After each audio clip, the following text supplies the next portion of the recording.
Hello, this is Rabbi Klayman, and welcome to Seder Segments Part 3. We've looked at the introduction to the Seder, and we have looked at the story of the 5 sages.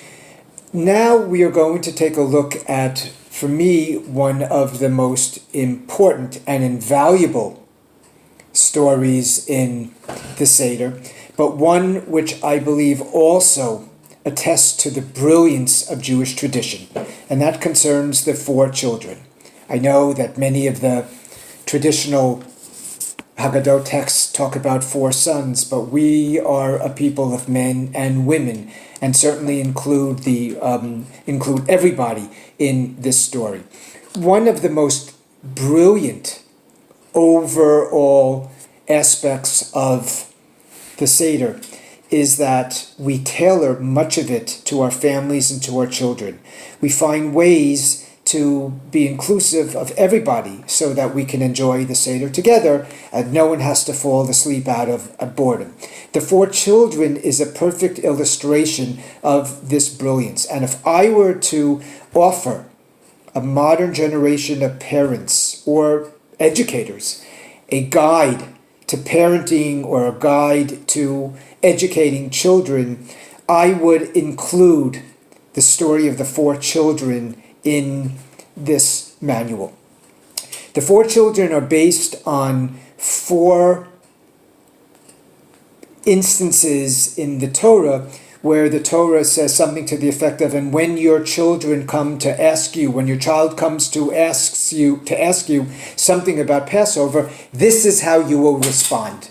And based on the 4 times that there is a reference to when children ask questions, our sages developed the custom or the text about 4 children.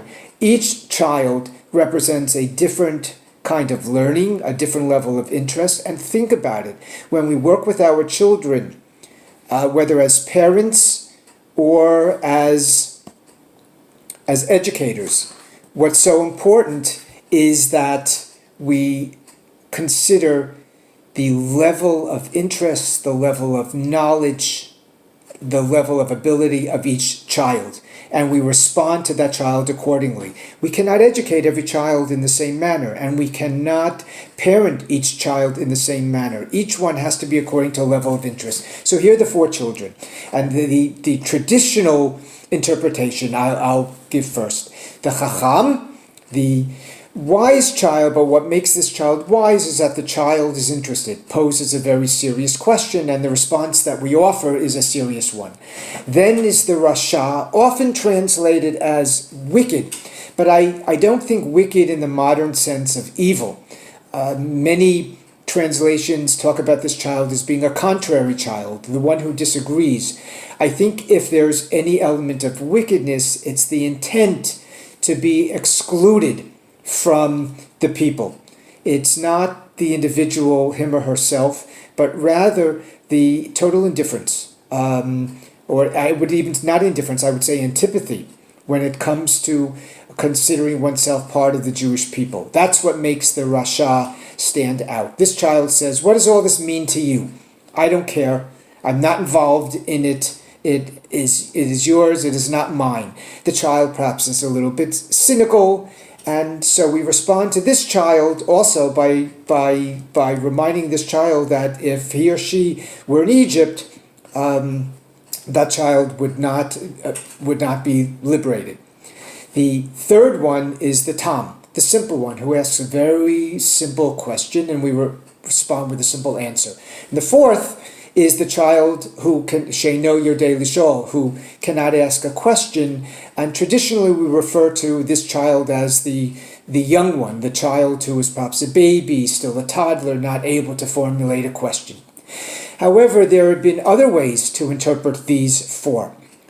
For example, the Chacham, the wise child, rather than just being wise, perhaps it's a wise guy, perhaps it's a show-off, perhaps it's a child who wants to demonstrate his or her knowledge and display that knowledge in front of everyone else. One-upsmanship over other children. And maybe this isn't always such an admirable child. We don't like show-offs or need show-offs. The idea of the Seder is to be humble, not to necessarily show off your knowledge. The second child, the contrary one, is one who does care. And sometimes when I have worked with students over the years, and specifically for bar mitzvah time, working on the bar mitzvah speech, I always appreciated the student who argued, who questioned, who disagreed, who debated, because that child is a child very much alive.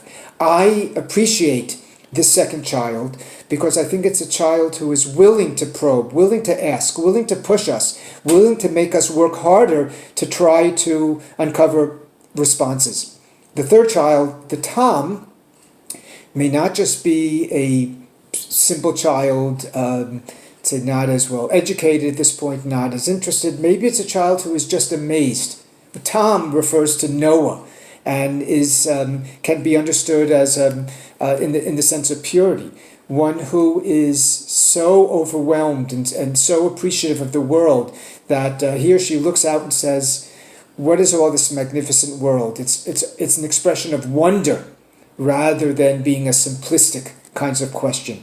So maybe the Tom is one who cares about the world, one who sees in everyday experience, sees the joys and the wonder and the beauty in all that's there. It is the fourth child which disturbs me the most. Perhaps this is not a child who is not capable of asking a question. Maybe it's a child who is just so indifferent. Unlike the Rasha, who is willing to argue and to debate and to be confrontational, this child just disappears, indifferent, doesn't care, has no interest. And we consider that perhaps this child is an adult who displays or conveys this kind of indifference. We see that indifference is actually more severe than being contrary. And so this is the child that I think deserves a lot of attention because it's the child who totally isolates him or herself from any interest whatsoever in Jewish life, not even willing to respond with an argument or disagreement. So we see that each of these four children can be understood in different ways. We respond to them according to, again, the level of interest, the level of concern, the level of ability.